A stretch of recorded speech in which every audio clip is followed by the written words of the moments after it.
ಆತ್ಮೀಯ ವೀಕ್ಷಕರೇ, ಇಂದು ಪಂಚಮಿ ತಿಥಿ ಇದೆ. ಈ ದಿನ ನೀವು ಸಾಯಂಕಾಲ ಕೈಕಾಲು ಮುಖ ತೊಳೆದುಕೊಂಡು ದೇವರ ಮನೆಯನ್ನು ಸ್ವಲ್ಪ ಮಟ್ಟಿಗೆ ಶುದ್ಧಿ ಮಾಡಿ ಅಲ್ಲಿ 5 ದೀಪ ಅಥವಾ ಇಲ್ಲಿ ವಿಡಿಯೋದಲ್ಲಿ ತೋರಿಸುತ್ತಿರುವ ಹಾಗೆ 5 ದೀಪ ಅಥವಾ 1 ದೀಪವನ್ನಾದರೂ ಹಚ್ಚಿ ವಾರಾಹಿ ಅಮ್ಮನ ಪೂಜೆ ಮಾಡಿ.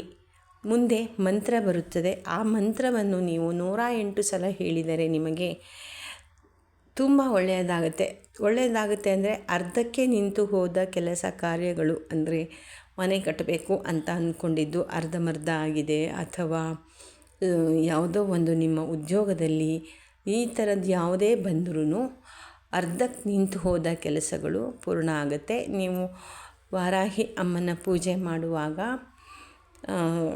ಕುಂಕುಮವನ್ನು ಹಾಕ್ತಾ ಅದರಲ್ಲಿ ನೀವು ಅಂದ್ಕೋಬೇಕು, ಅರ್ಧಕ್ಕೆ ನಿಂತು ಹೋದ ಕೆಲಸ ನಂದು ಈಡೇರಲಿ, ನೆರವೇರಲಿ ಅಮ್ಮ ಅಂತ ಬೇಡಿಕೊಂಡು ಒಂದು ಮಂತ್ರವನ್ನು ನೀವು ಹೇಳಿದರೆ ನಿಮ್ಮ ಕೆಲಸಗಳು ಶೀಘ್ರವಾಗಿ ಆಗುತ್ತೆ.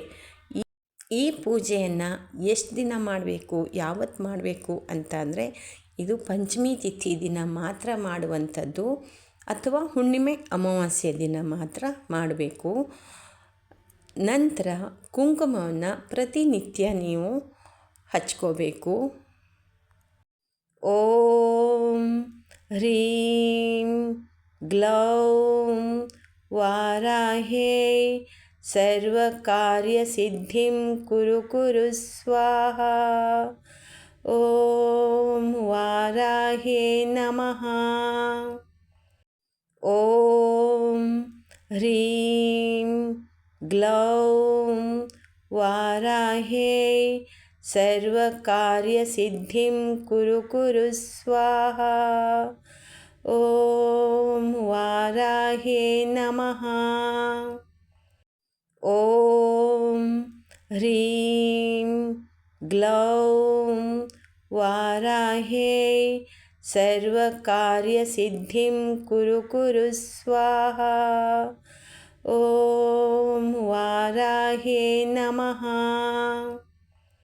ಓಂ ಹ್ರೀಂ ಗ್ಲೌಂ ವಾರಾಹೇ ಸರ್ವಕಾರ್ಯಸಿದ್ಧಿಂ ಕುರು ಸ್ವಾಹಾ. ಓಂ ವಾರಾಹೇ ನಮಃ. ಓಂ ಹ್ರೀಂ ಗ್ಲೌಂ ವಾರಾಹೇ ಸರ್ವಕಾರ್ಯಸಿದ್ಧಿಂ ಕುರು ಸ್ವಾಹಾ. ಓಂ ವಾರಾಹೇ ನಮಃ. ಓಂ ಹ್ರೀಂ ಗ್ಲೌಂ ವಾರಾಹೇ ಸರ್ವಕಾರ್ಯಸಿದ್ಧಿಂ ಕುರು ಸ್ವಾಹಾ. ಓಂ ವಾರಾಹೇ ನಮಃ. ಓಂ ಹ್ರೀಂ ಗ್ಲೌಂ ವಾರಾಹೇ ಸರ್ವಕಾರ್ಯಸಿದ್ಧಿಂ ಕುರು ಸ್ವಾಹಾ. ಓಂ ವಾರಾಹೇ ನಮಃ.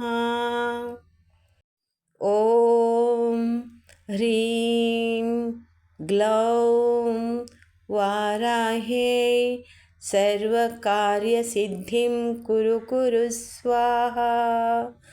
ಓಂ ವಾರಾಹೇ ನಮಃ.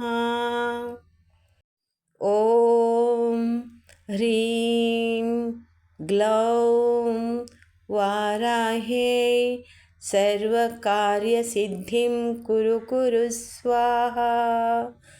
ಓಂ ವಾರಾಹೇ ನಮಃ.